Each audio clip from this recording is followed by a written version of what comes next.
Speaking of hunger, isang programa po ngayon ang binuo ng kasalukuyang administrasyon at ito po ay sa ilalim po ng Department of Social Welfare and Development.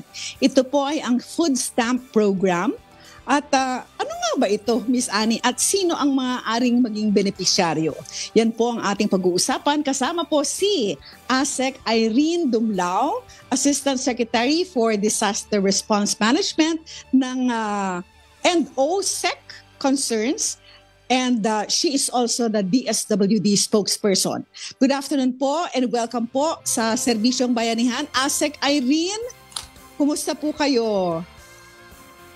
Magandang hapon, Attorney Dot and Ma'am Annie. Magandang hapon din po sa lahat ng sumusubaybay na inyong pong programa. Thank you for joining us this afternoon, Attorney Dot. Kung mayroon isang secretary na pagod na isa na yan, si ASEC Irene. Hindi natin sinasabi yan dahil kakilala at kaibigan natin siya, pero totoo naman yan. Yung katanggapan nila at being Assistant Secretary na napaka hands-on. Pag tinanong mo yung lahat ng issue, halos alam nito. ASEC, thank you so much for joining us this afternoon. And Attorney Dot, go with the first question, please. Thank you. Yes, Miss Annie, talagang masisipag po ang mga taga Department of DSWD, no? Nangunguna na po dyan ang ating secretary, si Secretary Rex Gatchalian. ASEC Irene, ang first question po natin, ano nga po ba itong food stamp program ng DSWD, the Department of Social Welfare? Ayan, sige po, go ahead po. Yes, ang Food Stamp Program or ang Walang Gutom 2027 ay isa sa mga bagong programa ng DSWD. In fact, with the issuance of Executive 44, ang Food Stamp Program ay flagship program na po ng ating pamahalaan. So ang Food Stamp Program po natin is actually an initiative that aims to address involuntary hunger and malnutrition. Sa pamamagitan po ng programang ito, tayo ay magpapahatid ng 3,000 pesos worth of food credits sa mga identified beneficiaries natin mula sa DSWD listahanan, na kung saan meron po tayong natukoy na mga 1 million households who belong to the food poor sector. At batay nga po dyan, nakapagtukoy tayo ng mga eligible beneficiaries, and sila po yung binabahaginan natin na itong 3,000 pesos worth of food credit na nakalagay po sa kanilang electronic benefit transfer card. Yung EBT card po nila ang gagamitin naman nila sa pamimili ng mga masusustansyang pagkain sa ating mga accredited retailers and mga kadiwa stalls. But before they receive ito pong 3,000 pesos worth of food credit, kinakailangan po na mag-attend ng nutrition education sessions ang ating pong mga partner beneficiaries. Sa nutrition education sessions po, tinuturuan natin ang ating mga partner beneficiaries na mag-prepare ng mura, masustansya at masasarap na pagkain. So linalayon po natin na magkaroon ng behavioral change amongst our beneficiaries nang sa gayon ma-address nga po natin yung problema ng involuntary hunger and malnutrition. Yung EBT card po nila na naglalaman ng 3,000 pesos worth of food credit na gaya ng nabanggit ko, gagamitin nila to purchase food sa kanilang pong mga accredited retailers or kadiwa outlets, ay magagamit lamang po na pambili ng pagkain. Meron po tayong menu or basket na tinatawag natin na naglalaman ng mga food items na maaari lamang po nilang bilhin. So yan po, yung Go Grow Glow Foods, yan po yung nasa ating pong food basket. So dapat 50%, 30%, and the remaining percentage of the 3,000 pesos dapat naka-apportion dun sa ating Go Grow Glow. Ngayon po, aside from the condition na dapat mag-attend sila ng nutrition education sessions, our partner beneficiaries should also participate in job fairs or dapat makapag-participate din sila sa mga trainings na isinasagawa ng TESDA, so we could upskill them, improve their competencies, nang sa gayo they could also participate in the labor market and become contributing members of the respective community so that eventually they could fish for their own. So yan po ang food stamp program ng DSWD in a nutshell. I'm so interested in this kasi talaga naman after nitong Typhoon Karina ay napakaraming nagutom. Pero Asek, parang hindi ko pa po medyo naiintindihan ng completely, no? First of all, how will a family know that they are part of those who can avail of the food stamps? Do they go to the barangay? Does the barangay have a list there? And then if they are part of the list, no, na kung saan man makukuha yung listahan, you said that they have to do this and they have to do that.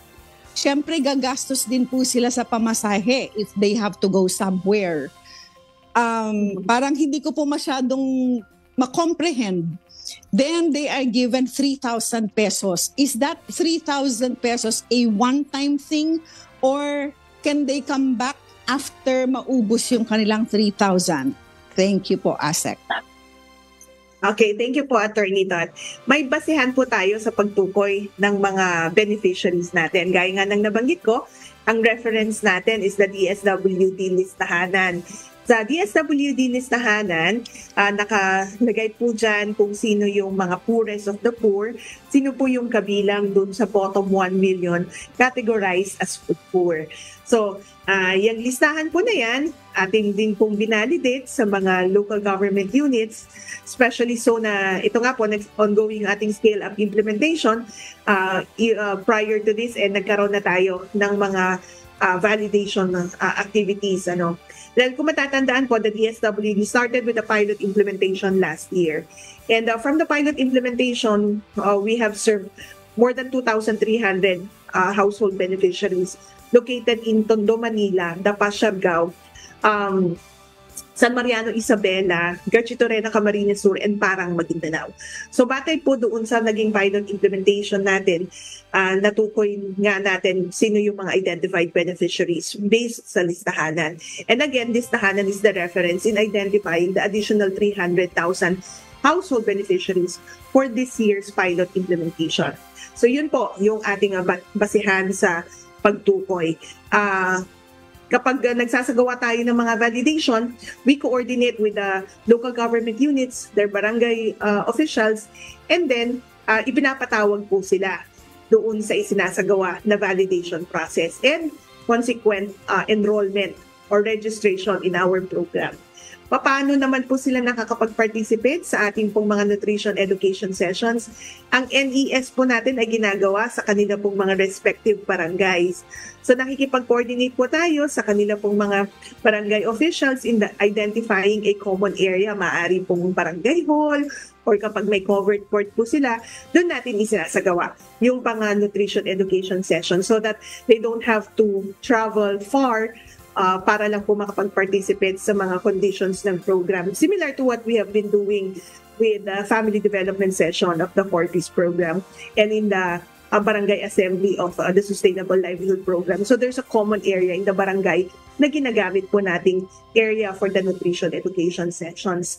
Gayun din po, kapag nagsasagawa na tayo ng redemption period, yung redemption period, ito po yung time na makikita na po yung may laman na po, nakapag-top up na tayo ng 3,000 pesos worth of food credit doon po sa electronic benefit transfer card ng ating mga beneficiary. And doon na rin po sa lugar, no, yung common area sa barangay, nandun na rin po yung mga retailers natin, yung ating mga kadiwa outlets, at doon na nga rin po nagsasagawa ng mga pamimili yung ating mga beneficiaries.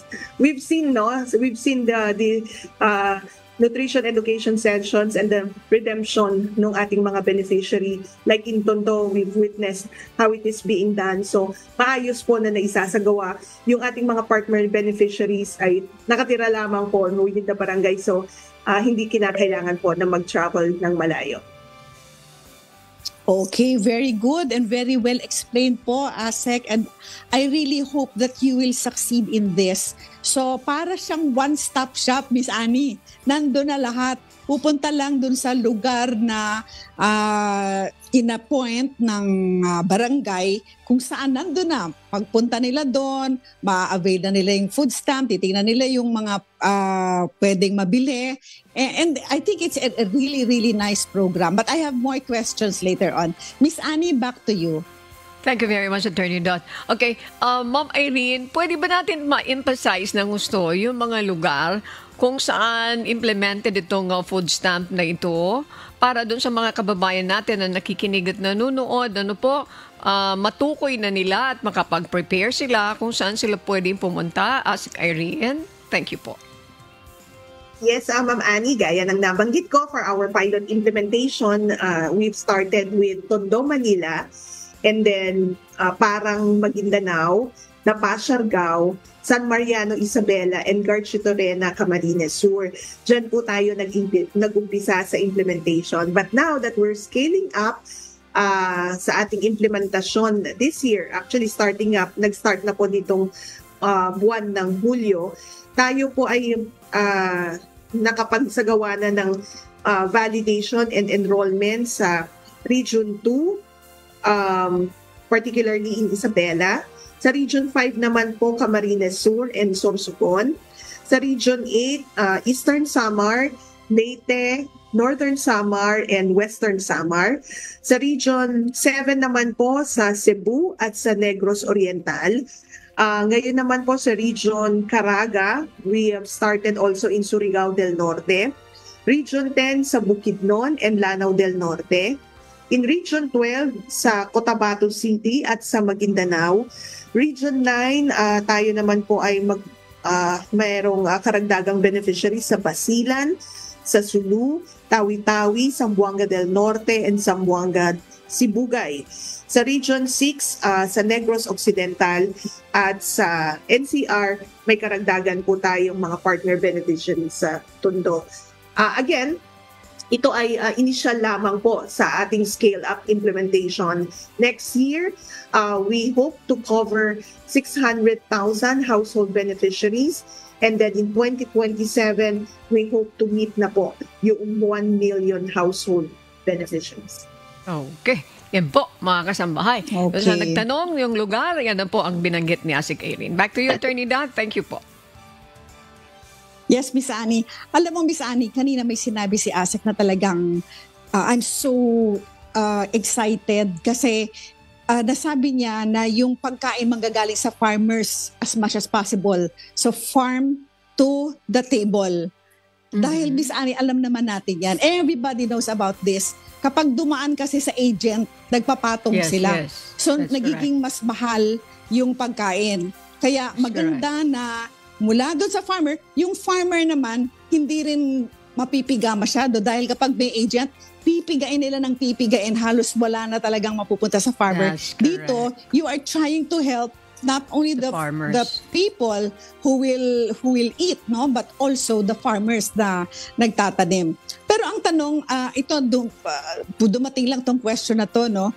Asek, kung kunwari daw, merong pong program sa isang barangay, and then nalaman ng mga mahihirap doon, pwede po ba daw na yung mga mahihirap voluntarily pumunta doon sa lugar kung saan ito nangyayari na para po lang maisama itong mga taong ito sa listahan para po makapag-avail ng food stamp program? Or is the list that they have, those people manning those areas, final already?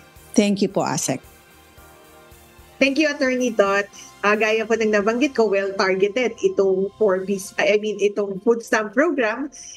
Basihan po natin ay yung nga pong DSWD listahanan. So, may natukoy na po tayo ng mga beneficiaries for this. But of course, meron din pong grievance redress mechanism ang ating food stamp program. Kung kaya nga po kapag may mga individual o mga pamilya na sinasabi na gusto po nilang mapasama sa programa, meron naman po tayong mga staff na nag-a-assess sa kanila, tinitingnan kung sila po ay kasama dun sa listahanan, kung wala naman po, at we think na sila ay eligible, no, based also on the parameters that we have set, tayo po ay makikipag-coordinate naman sa ating ibang opisina nang sa gayon magkaroon din ng on-demand assessment na tinatawag para ma-validate at ma-assess natin kung maaari po bang pumasok sa listahanan o yung talaan ng mahihirap itong pong mga individual na nagnanais na mapasama sa programa. Because of also of the limited resources that we have, of course, we have to ensure lamang po na yung mga kabilang na sa listahanan ang pinaprioritize natin sa programa. Okay. ASEC, napakaganda rin po nung sinabi po ninyo na there is a possibility for a reassessment. Why? Because medyo nag-change po ang profile ngayon eh. Meron pong hindi naman gaanong kahirap before. Pero dahil sa nangyari dito sa Typhoon Karina, biglang sobrang pulubi na sila ngayon dahil na wash away, etc., nasira yung bahay. So, yes, I would like to request the DSWD to have that possibility na matingnan na maaari, I think hindi lang maaari, sigurado, merong mga hindi kasama sa listahan na dapat kasama na ngayon. So thank you for telling us that there will be some people there, some staff, who will be able to make a reassessment. ASEC, ang isa ko pa sanang gustong itanong is this. Kasi parang ang nakita ngayon talagang tayo, no? Nagbibigay po tayo ng pagkain, no? Through these food stamps. Ano po yung program po ninyo para po hindi masyadong dependent sa dole-outs? I think you mentioned earlier na parang may training din sila kung paano po sila rin ang makakaproduce ng sarili nilang pagkain. I believe that is very important. For me, yung yung saying na you teach a man how to fish, mas mabuti po yun kaysa giving him a fish lang. So, ano po ang ginagawa natin in that regard in order that yung mga mahihirap po natin ay magkakaroon ng sarili lang source of income or source of food man lang, kahit hindi income, para in times na ganyan, nagkakaroon ng bagyo, ay hindi sila nagugutom. Marami daw pong nagugutom ngayon. Go ahead po, ASEC Irene. Yeah, thank you, Attorney Don. Gaya nga po ng nabanggit ko kanina, aside from the program is well-targeted, Secretary Rex Gatchalian really guided us in ensuring na magkaroon ng conditions yung programa because sabi nga po niya, ang DSWD, my first name at my last name. Ang first name po niyan is social welfare. So, dyan po pumapasok yung mga social safety nets na mga interventions natin, yung pong agaran na tulong. But the family name of the DSWD is development. So, there should be a developmental approach in the programs that we are implementing. Kung kaya nga po, dito sa food stamp program, we provide itong 3,000 pesos worth of food credit with a condition that they attend nutrition education sessions, and second, they attend TESDAT training so that ma-improve po yung kanilang mga skills and competencies, and then that they should participate in job fairs nang sa gayon they could become contributing members nga po of their respective communities. Magkaroon din po sila ng trabaho eventually because they will be staying in the program for 3 years. At dapat po, when they exit from the program, because it's an exit strategy, dapat when they exit, meron na po silang mga trabaho. So that, eventually, they could fish for their own. Dapat sila na rin po ang maghanap ng resources para po ma-sustain yung pong, yung natutunan nila mula sa programa na mag-prepare nga po ng murang, masustansya, at masasarap na pagkain nang sa gayon yung kalusugan po ng kanilang pamilya ay tuloy-tuloy na mag-improve because naniniwala po tayo sa DSWD na malaki ang kontribusyon ng pag-address natin ng hunger and malnutrition dun sa overall well-being ng ating mga kababayan. Okay, very good. Thank you so much, ASEC Irene. unless meron pang itatanong si Ma'am Annie, kung meron ka pang itatanong, meron pa kasi akong gustong idugtog. Go ahead, Ma'am Annie. Okay, Attorney Nat, ako yung nagpapasalamat doon sa tanong mo kanina ay Yes. nasagot ni ASEC Yes. na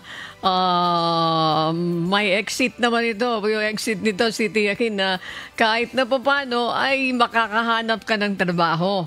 Okay, kaya naroon yung TESDA, may mga trainings, and that's what we expect po after this. At Attorney, so far, yung programang ito, nagpapasalamat tayo because na-implement ito at abangan na lang ng ating mga kababayan. So Attorney Dot, binibigay ito ng pagkakataon para makapaghabol pa ng isang tanong kay Yes. ASEC Irene. Please go ahead po. Yeah. Thank you. Yes, Miss Annie. Actually, yung akin more of a suggestion na rin eh. Si Secretary Rex, I hope he can watch this, no? Ninong po siya ng anak ko, kumpare ko po si Secretary Rex.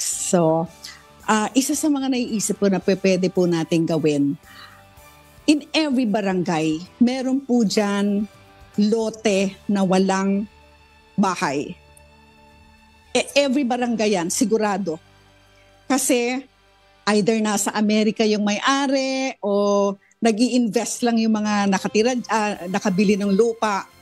Is there a possibility po, ASEC, na yung mga lupa na hindi naman ginagamit ng mga may-ari ay ma-convert natin kahit in the meantime lang, magpaalam dun sa may-ari na pwedeng taniman ng ating mga mahihirap na mga kababayan? So that in the meantime na wala namang nangyayari doon sa lupa na yon, ay magamit naman para sa nutrisyon ng ating mga kababayan na mahihirap. Thank you, ASEC.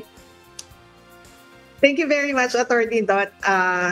Actually nga po, ang DSWD, meron din tayong tinatawag na cash for work para sa communal gardening, vegetable gardening.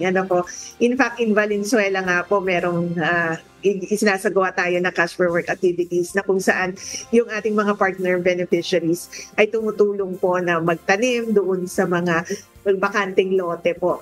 At hindi dahil nga dinirecognize natin yung kahalagahan nga ng pagtatanim ng masusustansyang mga pagkain. Ginagawa din po natin yan sa ating family development session sa 4Ps program na kung saan tinuturuan din natin ang ating mga 4Ps beneficiaries na magtanim kahit po sa mga paso, sa mga paaralan, yung doon sa kanilang mga maliliit na espasyo. We encourage yung communal gardening, yung pong composting, and then tinuturo din po natin yung pagtatanim na gamit na po yung mga ibang mga technologies, hydroponics, etc. And gayon din po doon sa ating Project Lawa at Binhi, yung local adaptation to water access. And then yung po Binhi, yung breaking insufficiency through nutritious harvest for the impoverished.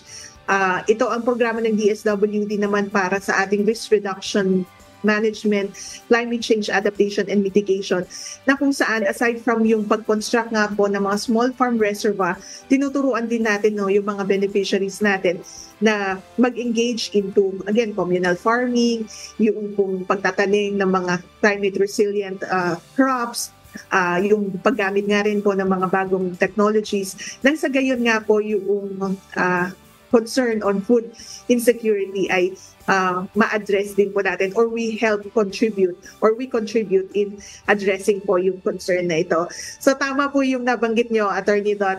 Yes, ginagawa na rin po ng DSWD in partnership with the Department of Agriculture and other government agencies. We also have partners such as the World Food Program, and may mga tinuro na rin po sa atin paano natin ito gawin at ituro sa ating mga partner beneficiaries. Okay, that's a Ayun. very Naku, good news. we're very, very to hear about that po. Wala na po tayong time, ASEC Irene, but this has been a very productive discussion and we hope to have you back again. Please send our regards po kay Secretary Rex Gatchalian. Thank you so much on behalf po of Kuya Daniel Razon and Servisyong Bayanihan. ASEC Irene Dumlao, the spokesperson and Assistant Secretary for Disaster Response Management and OSEC Concerns of the DSWD. Thank you from the bottom of our hearts.